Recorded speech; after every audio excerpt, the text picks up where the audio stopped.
dan selalu dalam lindungan Allah Subhanahu wa taala. Amin. Insyaallah.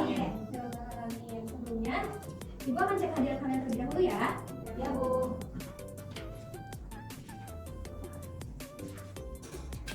Baik. Bisa Salsabila? Eva Ansa, Risma Raisa. Mana? Rizka Dwi. Hadir Ibu. Muhammad Faiz. Hadir Bu. Nurul Ausati. Heidi. Juga. Hasna Nuriza. Hadir. Rita Hayani. Dua. Risma dan Heidi segera diberi kesembuhan ya. Amin. Nah, sebelumnya ada yang masih ingat tentang materi minggu lalu tentang apa? Betul, beriman kepada kitab-kitab Allah. Nah, Allah itu maha penyayang ya? Betul tidak? Betul. Salah satu bentuk kasih sayang Allah itu dengan menurunkan kitab suci. Untuk apa sih kitab-kitab Allah turunkan itu? Sebagai petunjuk, sebagai pedoman. Betul. Kitab-kitab itu diturunkan sebagai pedoman hidup. Nah, ada yang masih ingat tidak? Allah menurunkan kitab-kitab itu melalui para rasul dan nabi. Nah, pada pembelajaran kali ini kita akan mempelajari mengenai iman kepada nabi dan rasul Allah. Betul, dengan menjadi generasi digital yang berkarakter. Baik. Sebelum masuk kepada materi, Ibu akan sampaikan dulu tujuan pembelajarannya ya. Yang pertama, yaitu menjelaskan makna iman kepada Nabi dan Rasul Allah dengan benar. Lalu, meyakini bahwa Allah Subhanahu wa taala mengutus para nabi dan rasul untuk menyampaikan wahyu kepada manusia. Lalu, memberikan contoh penerapan keteladanan terhadap nabi dan rasul dalam kehidupan generasi digital yang benar. Nah, pada pembelajaran kali ini kita akan belajar dengan model pembelajaran indeks card match, ya, yang dimana nanti Ibu akan bagikan kepada kalian kartu, lalu kalian cocokkan kartu itu ya, yang berisi ada pertanyaan dan jawaban. Oke. Selanjutnya, ada yang tahu perbedaan Nabi dan Rasul itu apa? Ya. Nabi itu diutus Allah untuk itu dirinya sendiri. Ya. Kalau Rasul itu Allah berikan untuk umat juga Allah menerima kepada umat seperti Allah dan Nabi. Ya, betul. Good job buat Eva. Tepuk tangan dong. Ya. Nabi dan Rasul itu secara bahasa berarti pembawa berita, sedangkan Rasul itu adalah utusan. Nah, secara istilah juga Nabi adalah seorang laki-laki yang diberi wahyu oleh Allah untuk dirinya sendiri. Sedangkan Rasul seorang laki-laki yang diberi wahyu oleh Allah Untuk dirinya dan umatnya. betul. Nah, dalam sebuah riwayat Imam Ahmad dari pertanyaan Abu Dzar Al-Ghifari tentang jumlah nabi. Di sini ada yang tahu jumlah nabi ada berapa? Seluruhnya 124.000 nabi dan 313 rasul.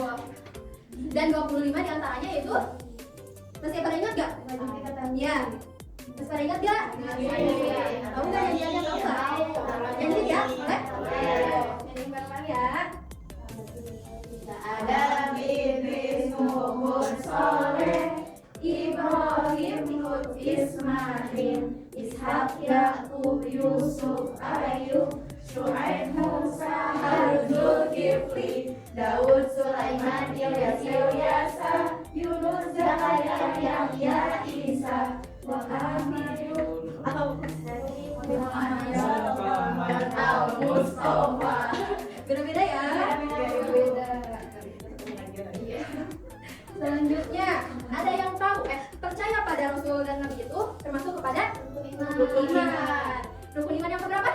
Keempat. Betul. Ada yang tahu nggak apa itu iman? Percaya, yakini dan menghadiri kita. Ya, betul. Iman yaitu berarti secara bahasanya yaitu pengakuan atau al-ikrar yang melahirkan sikap menerima atau al-qabul dan tunduk atau al-izyan. Nah, secara istilah, iman juga berarti membenarkan dengan hati, mengikrarkan dengan lisan, dan membuktikan dengan perbuatan. Betul. Betul. Jadi, iman kepada Rasul Allah adalah membenarkan bahwa Allah memiliki nabi dan rasul yang yang sengaja dipilih untuk menyampaikan wahyu kepada umat manusia. Betul. Mengapa sih kita wajib mengimani nabi dan rasul Allah? Karena masuk ke dalam rukun iman. Betul, betul. Karena iman kepada nabi dan rasul adalah bagian dari rukun iman yang keempat. Nah, artinya kita wajib percaya bahwa Allah bahwa mereka adalah utusan Allah yang membawa ajaran kebenaran. Betul. Tapi tidak hanya cukup percaya saja ya. Kita juga harus meneladani akhlak mulianya. Seperti apa coba? Jujur, betul. Amanah. Apa lagi? Menyampaikan. Lalu? Iya. Terutama akhlak pada Nabi Muhammad SAW, Nabi terakhir kita. Oke, selanjutnya ada mukjizat Nabi dan Rasul. Nah, para Nabi dan Rasul Allah selalu menghadapi tantangan dalam menjalankan tugas-tugasnya. Tantangan itu berasal dari orang-orang yang ingkar dan ragu terhadap kenabian ataupun kerasulan para Nabi dan Rasul. Nah, dalam rangka mengokohkan kenabian dan kerasulannya itu, Allah Subhanahu Wa Taala memberikan mukjizat kepada para Nabi dan Rasul Allah. Siapa yang tahu mukjizat itu apa? Suatu keistimewaan yang Allah berikan kepada Nabi. Betul. Apalagi? Keajaiban, kelebihan. Apalagi? Ada yang mau menambahkan? Keutamaan. Bisa. Nah, secara istilah, mukjizat adalah peristiwa luar biasa, peristiwa istimewa, peristiwa yang besar yang terjadi pada diri seorang nabi atau rasul sebagai bukti kenabian atau kerasulannya, yang bertujuan untuk melemahkan orang-orang yang tidak percaya atau ingkar terhadap para nabi dan rasul Allah. Nah, secara umum, mukjizat itu dibagi menjadi dua macam. Yang pertama itu ada mukjizat yang bersifat material atau indrawi dan lokal. Contohnya seperti ya, ada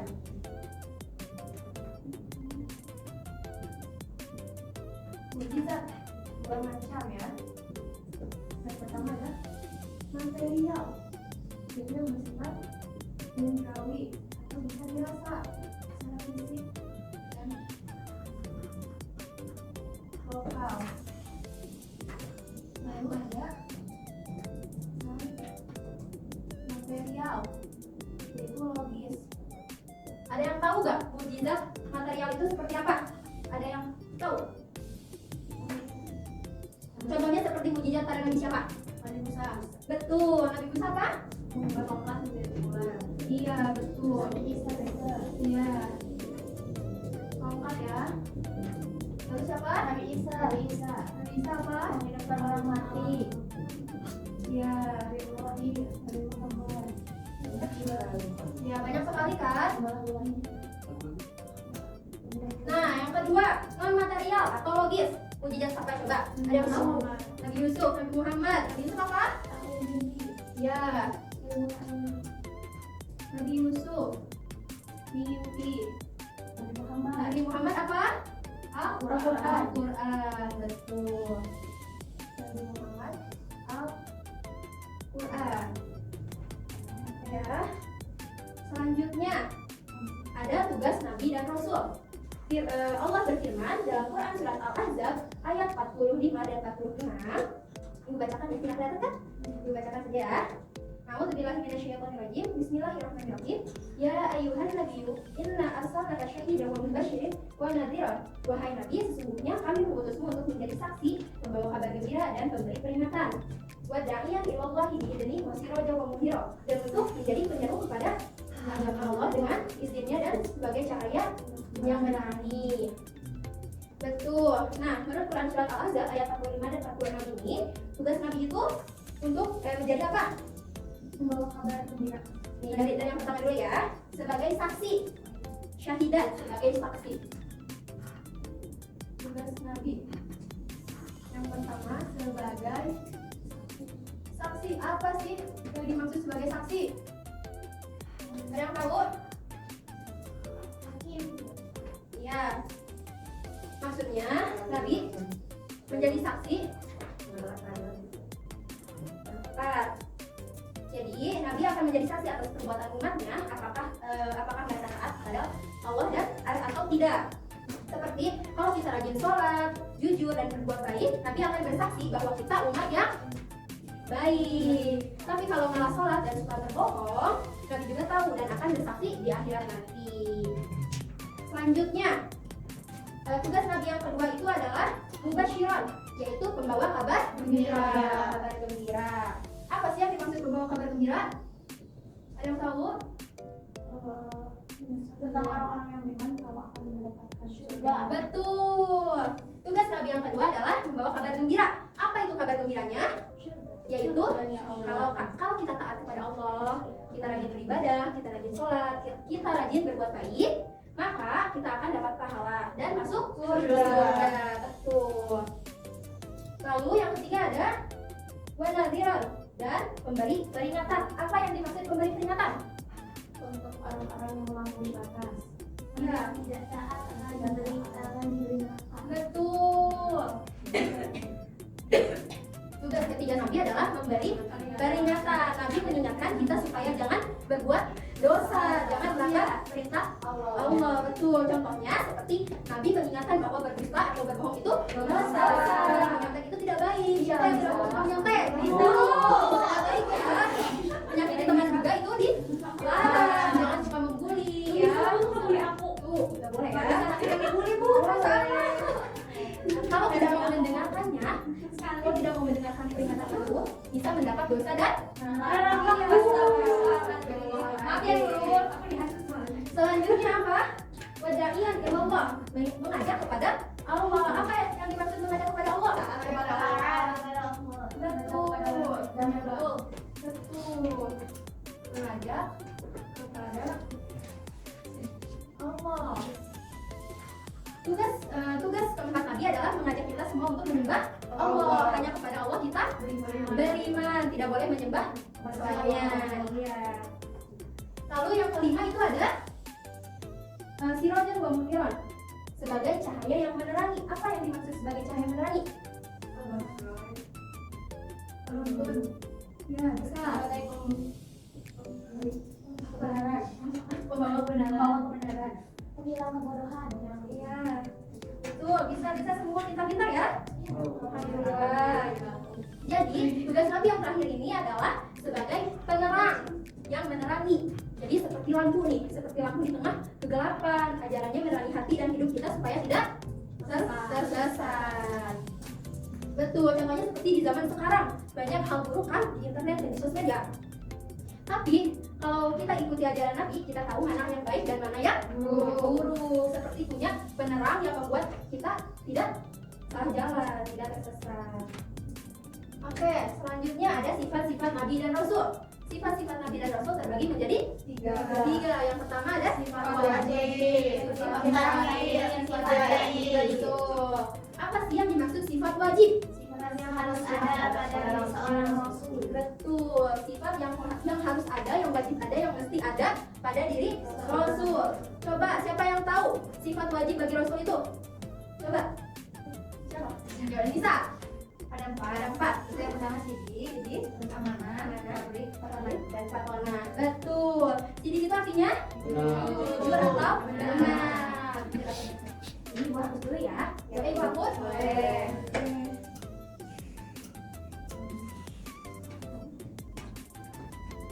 Sifat wajib ya? Sifat wajib.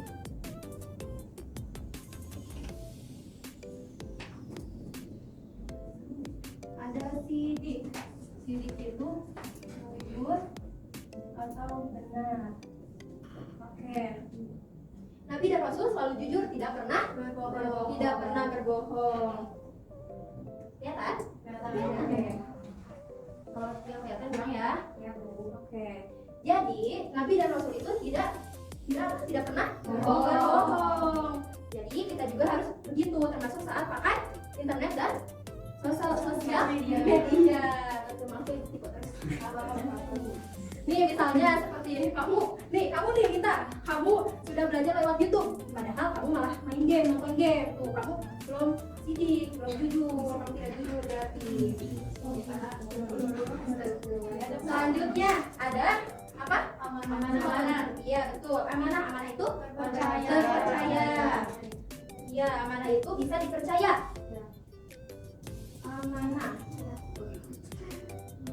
percaya. Nabi menjaga tugas karena amanah artinya dipercaya. Nabi menjaga tugas dari Allah dan kita juga harus jaga kepercayaan orang tua, guru, dan sama lainnya. Karena kita harus meneladani Nabi sifat amanah. Yang ketiga apa? Tabligh itu apa? Betul, menyampaikan kebaikan. Nih, Nabi menyampaikan ajaran Allah. Kita juga bisa menyampaikan kebaikan di dunia ini.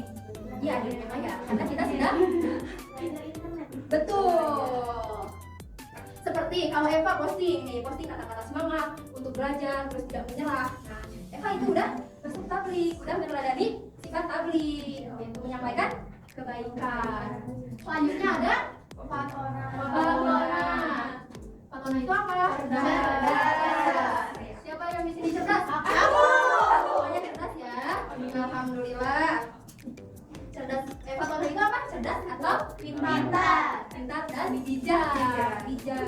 Nabi dan Rasul itu cerdas, bisa membedakan mana yang benar dan mana yang salah. Nah, kita juga harus itu ya.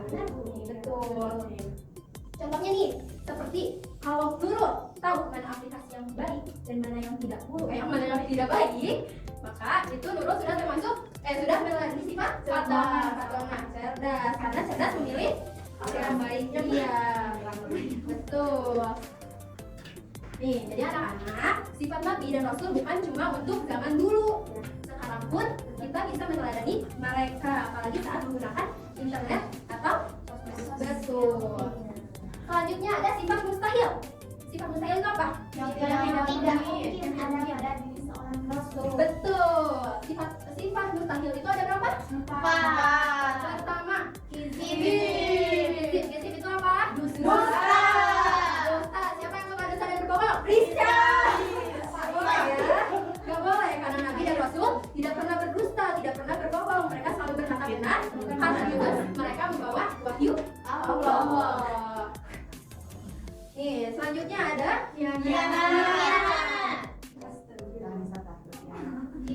Khianat itu apa? Tidak dapat dipercaya. Tidak amanah. Iya, Nabi tidak mungkin berkhianat. Mereka selalu menjaga amanah dari Allah dengan baik. Nih, contohnya seperti kalau ibu kasih tugas pada kalian, terus kalian malah suruh orang lain yang kerjain tugas. Amanah? Tidak. Pasti berkhianat kan? Jadi itu tidak melalui sifat Nabi. Iya, betul. Yang ketiga, kitman itu apa? Menyembunyikan kebaikan. Menyembunyikan kebaikan itu tidak boleh ya. Nabi tidak mungkin menyembunyikan ajaran Allah. Mereka selalu menyampaikan semuanya dengan jujur. Betul. Nih misalnya seperti kamu nih bisa tahu jika Eva mau melakukan hal buruk, tapi kamu diem saja, itu seperti menyembunyikan kebenaran. Iya, keburukan, menyembunyikan peringatan. Nabi tidak pernah menyembunyikan kebenaran. Maaf, menyembunyikan kebenaran. Nabi tidak pernah menyembunyikan kebenaran. Selanjutnya ada balaghah. Artinya apa itu? Bodoh. Di sini tidak ada yang bodoh ya? Tidak ada. Alhamdulillah. Baik. Nabi dan Rasul itu sangat cerdas dan Waktunya 10 menit lagi. dan bijaksana. Kalau kita asal percaya berita hoax dan internet tanpa cek kebenarannya, itu namanya tidak bijak. Baik. Selanjutnya Rasulul Azmi. Ada 50. Coba sebutkan. Betul. Oke, betul. Nih, ibu punya ice breaking. Belum, bentar ya. Karena kalian kayaknya udah mulai gak semangat ya? Sudah sih? Oh, itu kan dengerin ibu ngomong terus kan? Iya. Nah, ini punya ice breaking supaya kalian bisa semangat ya. Nih, ayo berdiri. Faiz, kamu berdiri. Faiz ini. Faiz, ini. Coba bentar. Faiz. Ini ke depan, pimpin teman-temannya. Asik. Jadi sini teman-teman. Coba, ayo semangat.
Seperti apa yang di awal Ibu ngomongkan, kita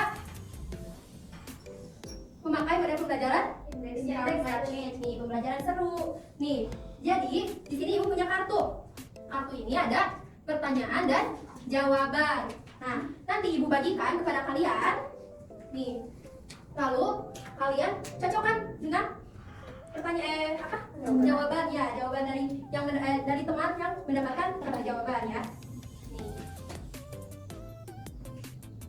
Nah, aku beri dua.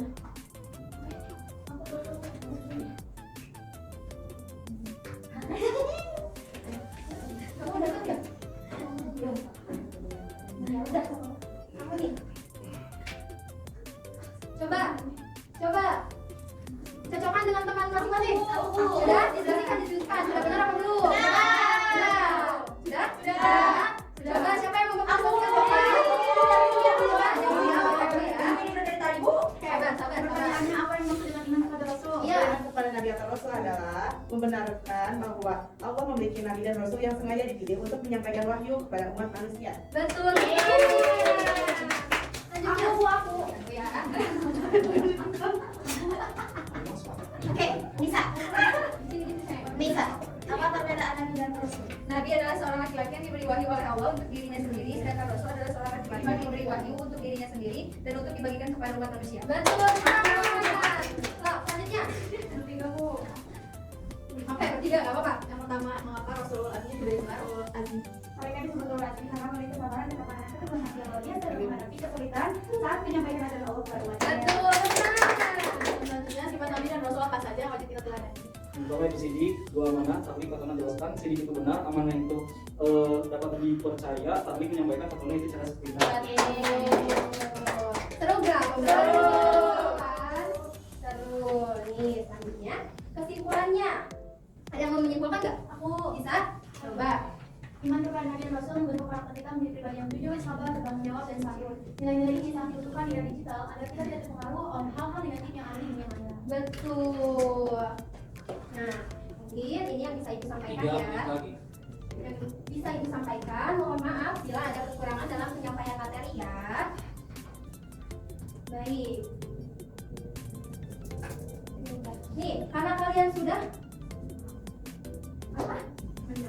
Menjawab dan apa dan mengerjakan tugas yang Ibu berikan tadi, Ibu akan berikan reward. Ibu punya reward buat kalian. Ya. Nih, kalian bagikan masing-masing aja ya. Dua ya.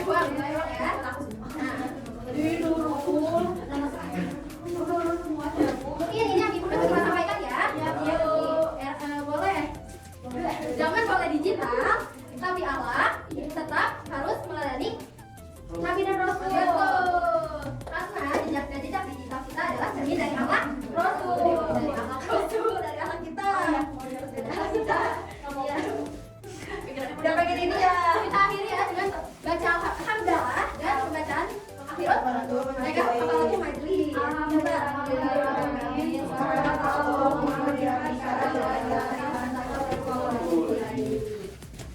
Izin pamit ya. Kita buka wilayah pada